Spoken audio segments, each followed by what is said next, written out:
दोस्तों, मेरा नाम है कुमकुम बिनवाल। रात के 1:30 बजे पहलवान बेटी विनेश फोगाट अपने गांव पहुंची।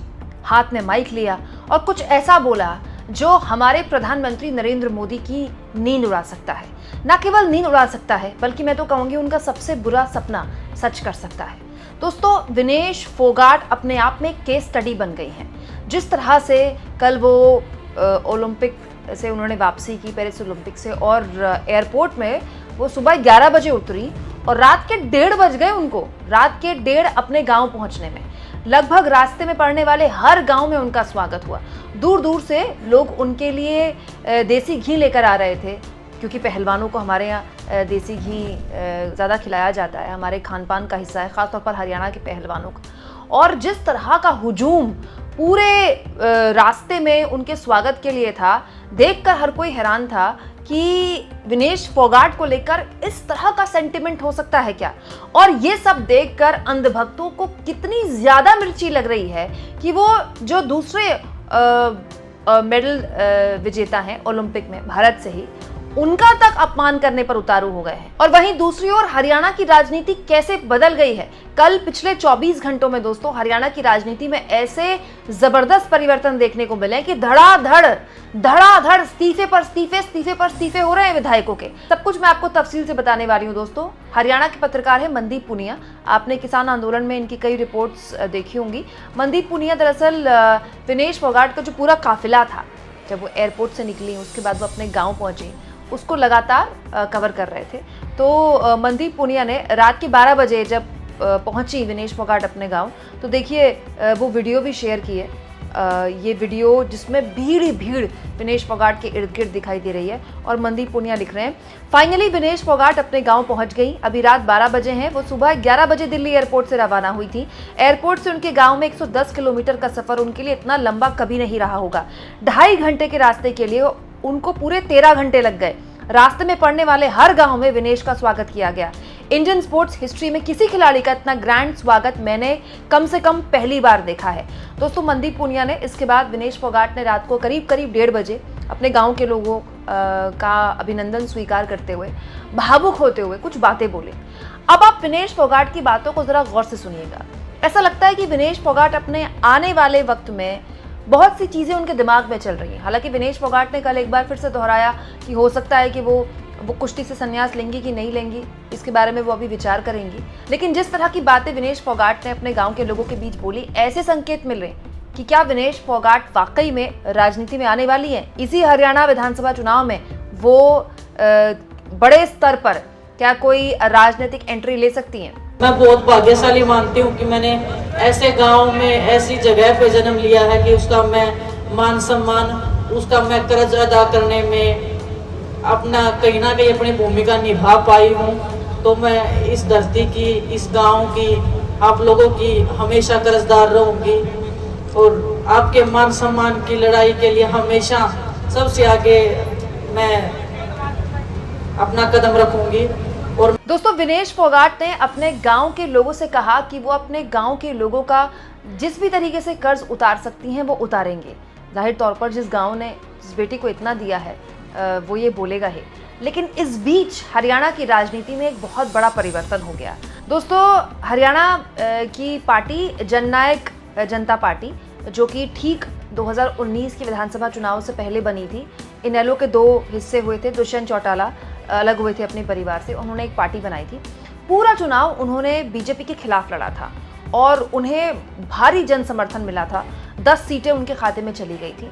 लेकिन बाद में उन्होंने एक तरह से अपने वोटर्स के खिलाफ जाकर, मैंडेट के खिलाफ जाकर, उनको बीजेपी के खिलाफ का वोट मिला था, लेकिन उन्होंने बीजेपी के साथ सरकार बना ली क्योंकि बीजेपी को पूर्ण बहुमत नहीं मिला था। और उसके बाद वो डिप्टी सीएम बन गए। अब आप टाइमिंग को देखिए दोस्तों। इधर विनेश फोगाट अपने गाँव पहुंची, उन्होंने इस तरह की बात बोली अपने गांव में।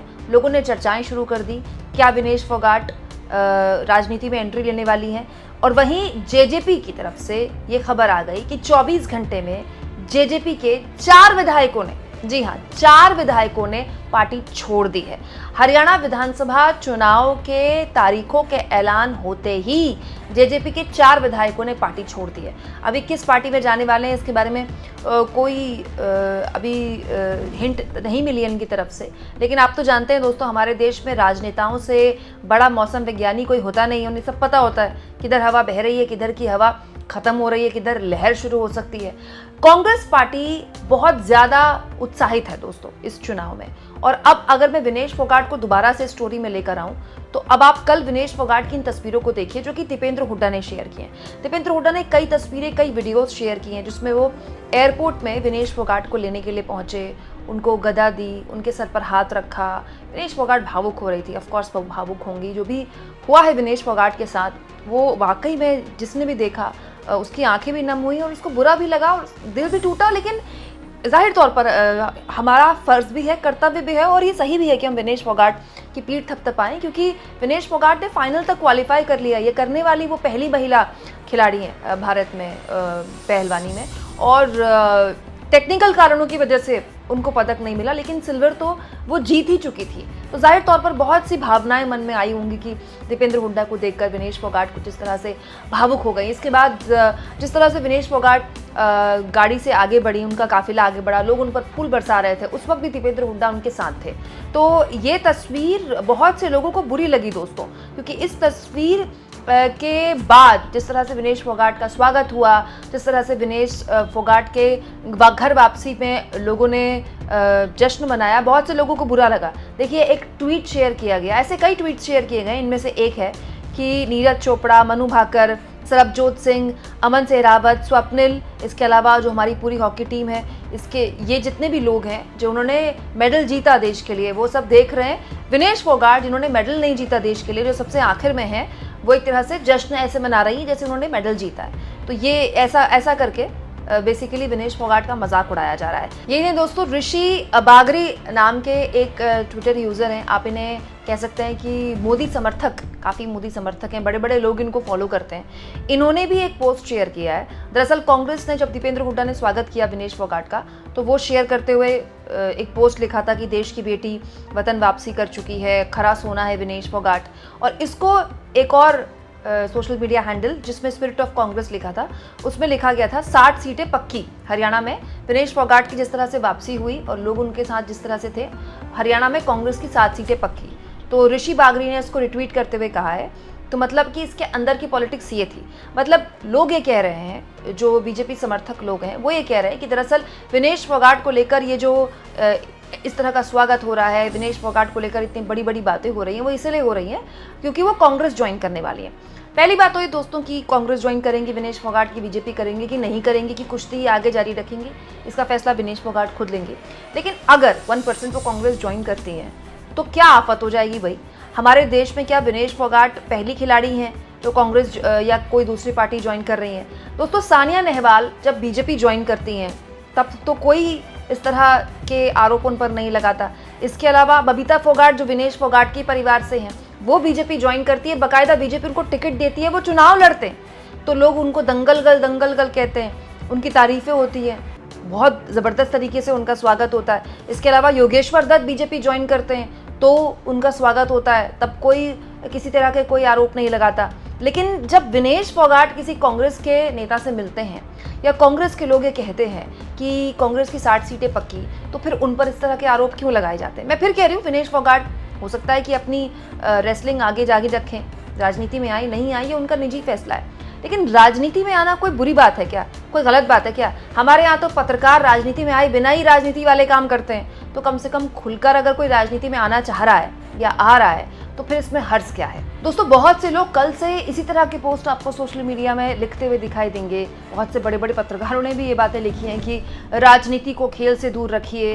दोस्तों, ये बात बिल्कुल सही है कि हरियाणा में बीजेपी के लिए इस समय किसी भी तरह की परिस्थितियां ठीक नहीं है। और जिस तरह से पहलवान बेटियों ने बीजेपी के पूर्व सांसद बृजभूषण शरण सिंह के खिलाफ आंदोलन किया, वो हर लिहाज से बीजेपी को नुकसान पहुंचाने वाला है। लोकसभा चुनाव में भी बीजेपी ने इसका नुकसान झेला और विनेश फोगाट के साथ जो भी हुआ ओलंपिक में, जाहिर तौर पर इसमें सरकार का तो कोई गलती नहीं है, सरकार का कोई दखल नहीं है, वो तो तकनीकी कारणों की वजह से डिस्क्वालीफाई हुई। लेकिन लोगों का जिस तरह से जुड़ाव विनेश फोगाट के साथ है, वो सिर्फ हरियाणा के लोगों का नहीं है। विनेश फोगाट मुझे लगता है आज देश के किसी भी हिस्से में जाएंगी, जो भी पहलवानी को समझता है, जो भी उनको जानता है, उनको प्यार से गले ही लगाएगा। क्योंकि जिस तरह का मतलब जिस तरह का बैड लक उनका रहा, जिस तरह की चीज़ें उनके साथ हुई, उसके साथ मतलब जाहिर तौर पर किसी को भी बुरा लगेगा। लेकिन इस बीच विनेश फोगाट के लिए इस तरह की बातें बोलना, इस तरह के पोस्ट उनके लिए लिखना, ये क्या वाकई में बीजेपी के अंदर की छटपटाहट और घबराहट बताता है? तब जब उनके साथ जिन्होंने सरकार चलाई, उनके अंदर भगदड़ मची हुई है। अभी तो बीजेपी के कितने बड़े बड़े नेता छोड़कर जाएंगे, देखते जाइए। अब चुनाव के तारीखों का ऐलान हो चुका है। कांग्रेस पार्टी हर लिहाज से एज में बताई जा रही है हरियाणा में, और ऐसे में विनेश फोगाट का बाहर आना, गांव के लोगों के बीच ये कहना कि गांव के लोगों के लिए मैं हमेशा रहूंगी, बहुत ही संकेत देता है। और यही संकेत क्या बीजेपी को अच्छे नहीं लग रहे हैं? कमेंट बॉक्स में ज़रूर लिखिए। और जितना हो सके दोस्तों, चैनल को शेयर करें, सब्सक्राइब करें और थैंक्स और ज्वाइन, ये 2 ऑप्शन हैं जिसके जरिए आर्थिक तौर पर भी आप चैनल के हाथ मजबूत कर सकते हैं।